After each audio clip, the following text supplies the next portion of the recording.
Many teenagers are as concerned as their parents with the public's conception of today's youth.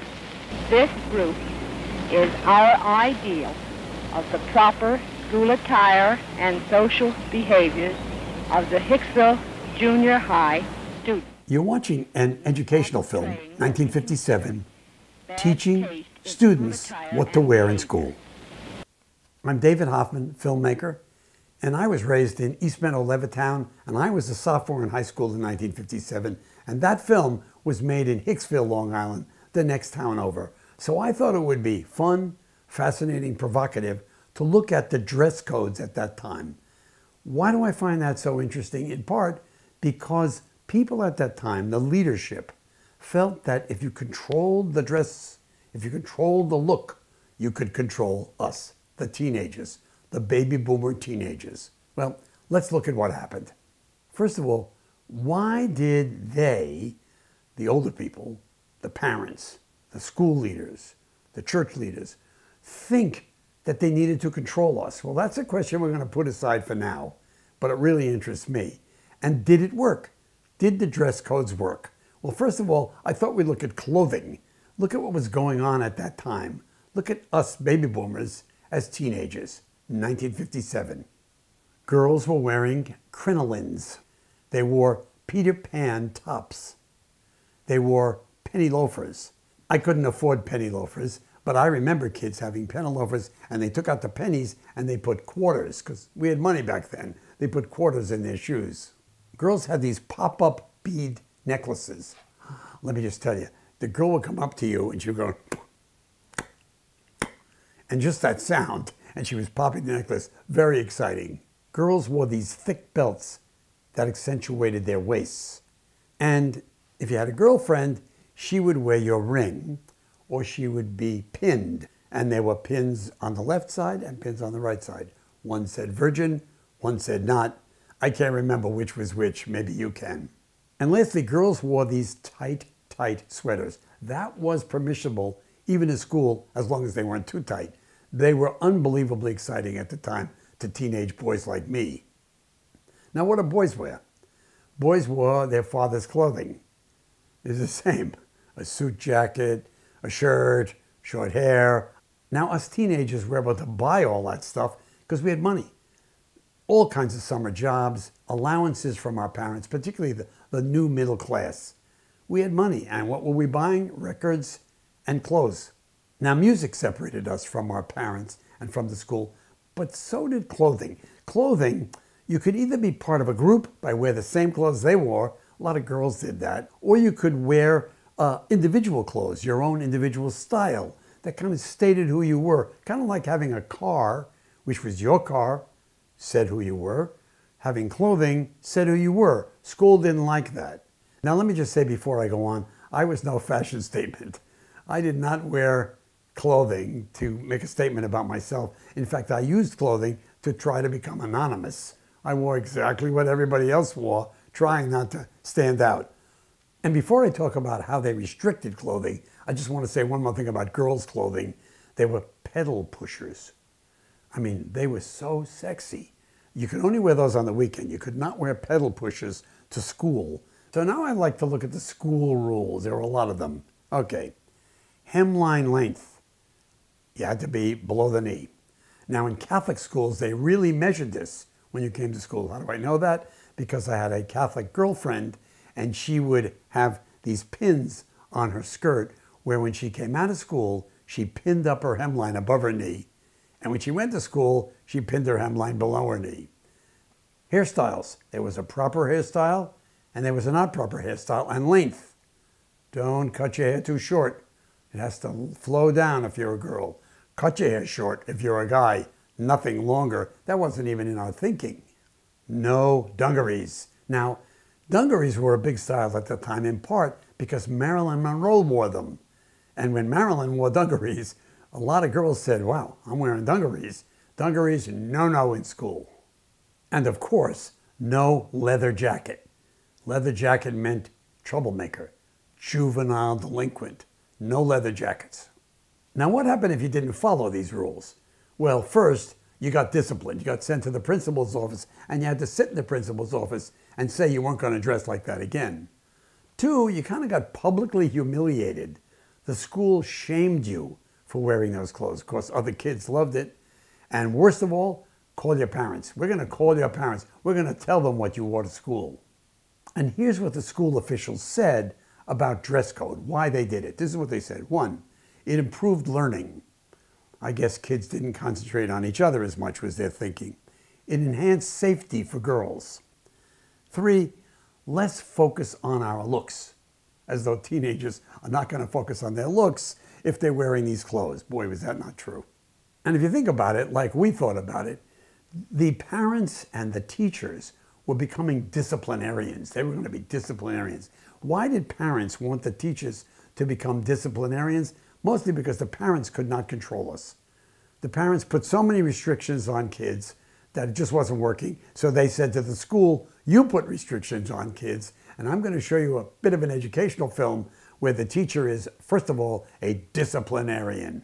What's this? What kind of behavior do you call this? Wait a minute, you stay where you are. This is the kind of behavior I might have expected of you. All I do is leave the room for a few minutes, and what do I find? Confusion, disorder. And you, what were you doing? I was just going... Going to what? Throw the eraser, I suppose. It's a good thing I caught you. I'll make an example out of you. But I... That's enough out of you.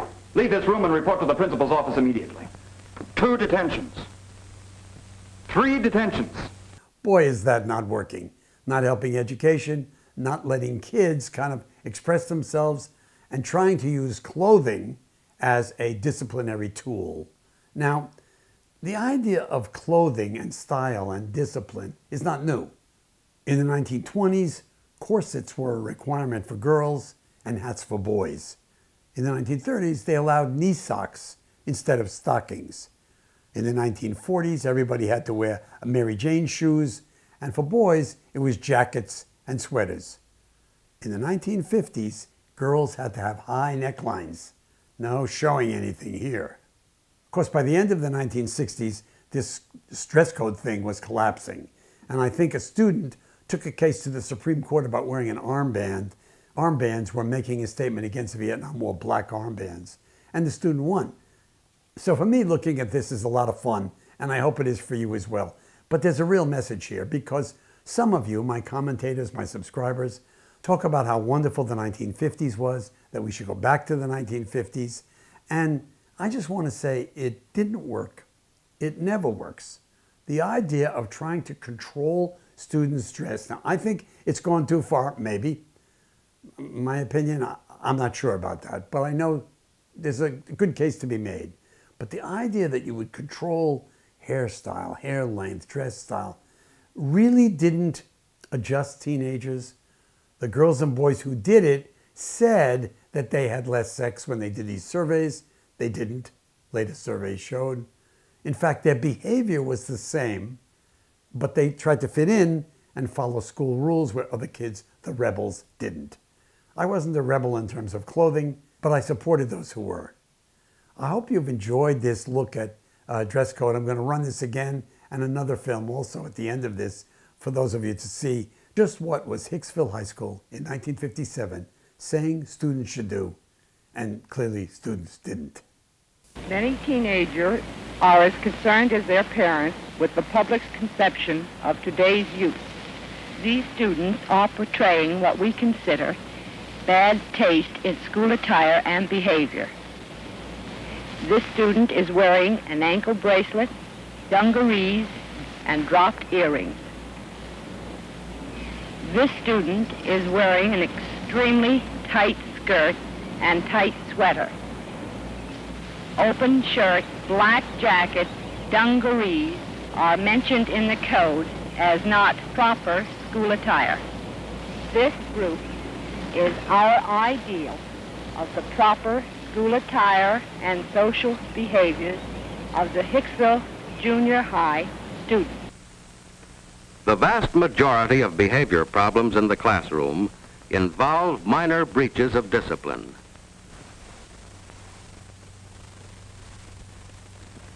These incidents frequently originate in the classroom situation itself, and are within the control of the teacher. Disciplinary problems in the classroom are symptoms of underlying weaknesses in total learning situation.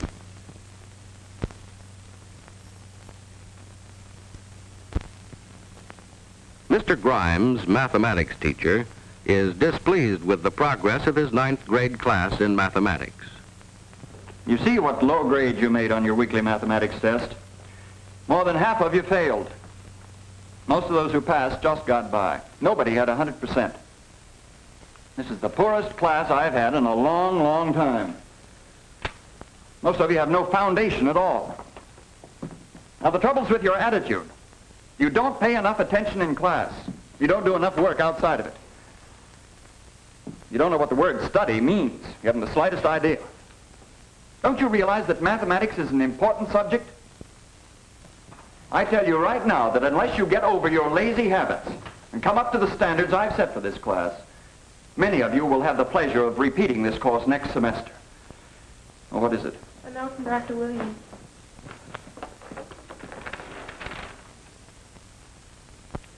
All right, that's one. I have to leave for a few minutes. Now, I want you to open your books and work out correct solutions of the problems you missed.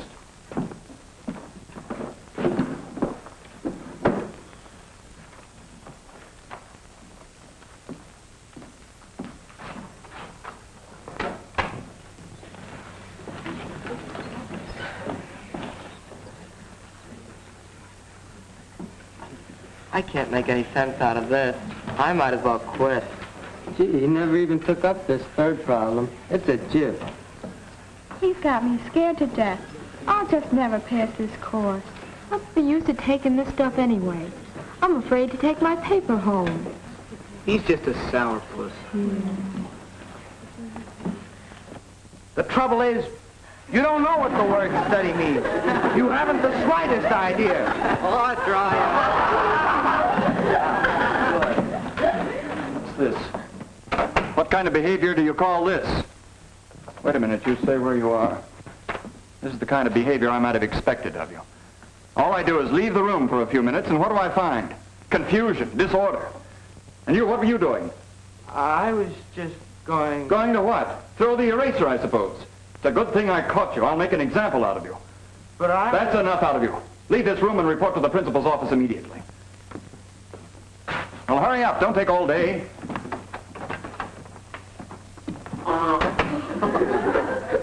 Who did that?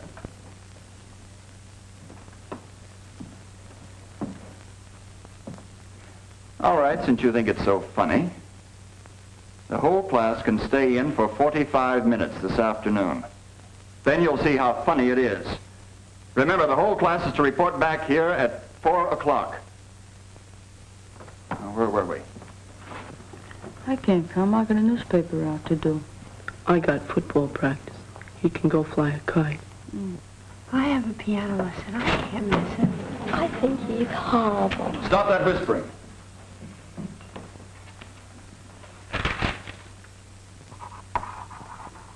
Mr. Grimes did not have a happy time of the week.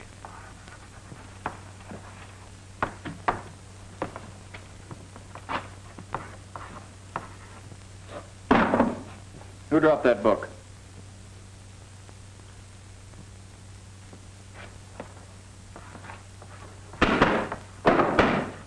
All right, I'll wait till you're quiet.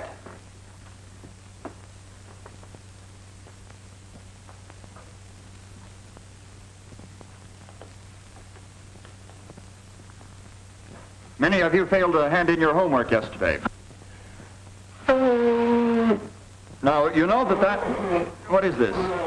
Stop that noise. 2 detentions.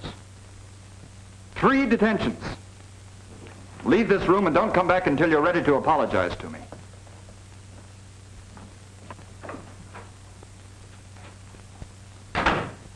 Well, this is going to get us nowhere. Maybe we'd better go back to see if we can't find some of the causes of this undesirable learning situation. Just what was Mr. Grimes' purpose in making such statements as these? This is the poorest class I've had in a long, long time. This is hardly the way to win friends or influence people. You don't know what the word study means. You haven't the slightest idea. Might not be a bad idea to show them how. I tell you right now that unless you get over your lazy habits and come up to the standards I have set for this class, many of you will have the pleasure of repeating this course next semester. What kind of motivation is this? To what does it lead? The trouble is, you don't know what the word study means. You haven't the slightest idea. This reaction is the answer. It was the result of Mr. Grimes' provocative remarks. Now, take this. It's a good thing I caught you. I'll make an example out of you. Oh, come now, Mr. Grimes. By taking it out on the boy, aren't you covering up a symptom of your own deficiency?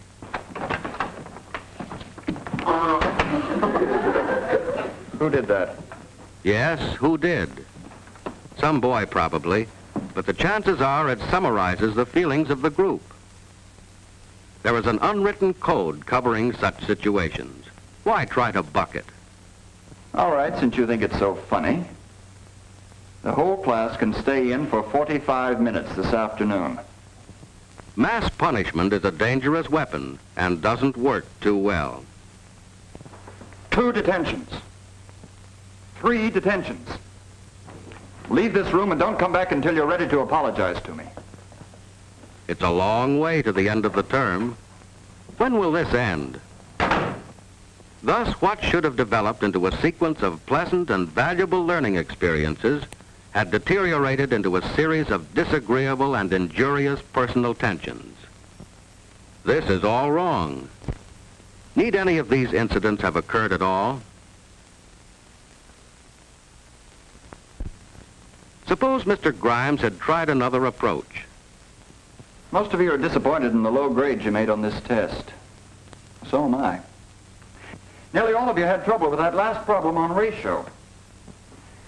Now, perhaps I didn't do a good job explaining ratio. Now, ratio is commonly used in everyday life. Mother uses it in the kitchen when she takes a recipe for a big cake and uses proportional amounts of ingredients to make a little cake, or vice versa. But let's suppose a recipe called for 8 cups of flour and 4 eggs. I wanted to make a cake half that size. How much would I use? You'd need 4 cups of flour and 2 eggs. That's right. You boys use it in the shop when you read a blueprint. As you know, a blueprint's merely a scale drawing of something that's usually larger. Suppose I had a blueprint of a bridge that's going to be 100 feet wide. But on this drawing, the bridge is only 10 inches wide. Now, how many feet would each inch represent? 10 feet. That's right. Now, that's in ratio. Now, let's see where we made our mistakes. The problem was this. What is the ratio between 4.5 yards and 1.5 feet? Now, you looked hurriedly at 4.5 and 1.5, said the answer was 3. Well, that's where you fell into a trap. What you forgot was that before you can divide, you have to reduce all units of measurement to the same unit. Now, what's the unit here? Feet? That's right. By golly, I sure fell for that one. First of all, let's change 4.5 yards into feet.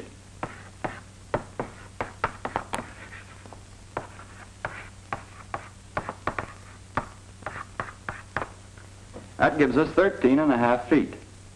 And now we can divide 13.5 feet by 1.5 feet.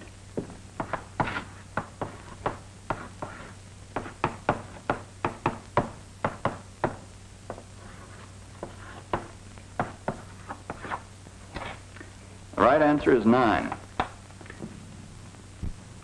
Wow, I see where I made my mistake. Now, I want you to look over your papers very carefully and see where you made your mistakes. I'll come down the aisles, and if there are any questions, don't hesitate to ask me. Yes? No, from Dr. Williams. All right, thank you. I have to leave for a few moments. On page 15 of your books, the first 3 problems are exactly like number 1 on the test. Suppose you do as many as you can until I get back.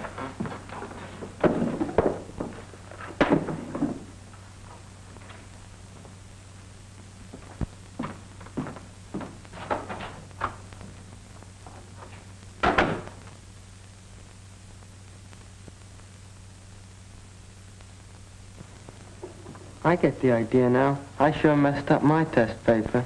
I'm glad he's going over these questions. I'd never make head or tail out of them otherwise. You know, I'm beginning to get some sense out of this. I hope I do better next time. I'd hate to bring another paper like this home. The way he explains it, it doesn't seem too hard. Oh, come on, cut it out. I want to do these problems. Oh, let's have some fun while Mr. Grimes is out.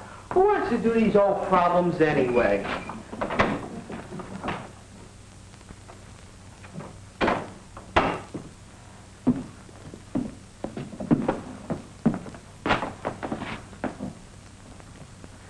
Now, you know where that border eraser belongs. That's right, put it there. Grimes sure caught him in the act. Old Grimes is a pretty good egg.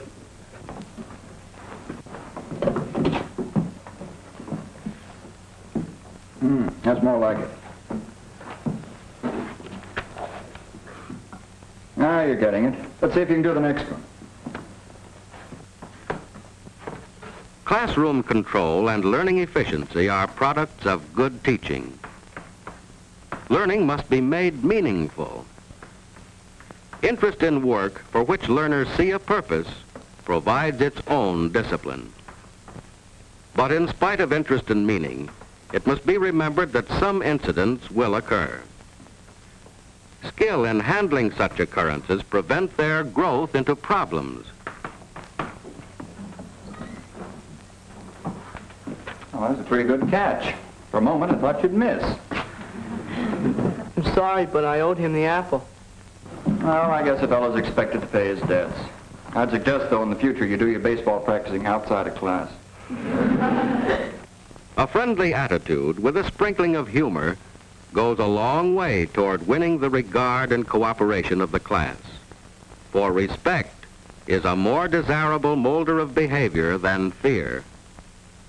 The development of mutual understanding between teacher and pupils will help eliminate disciplinary problems.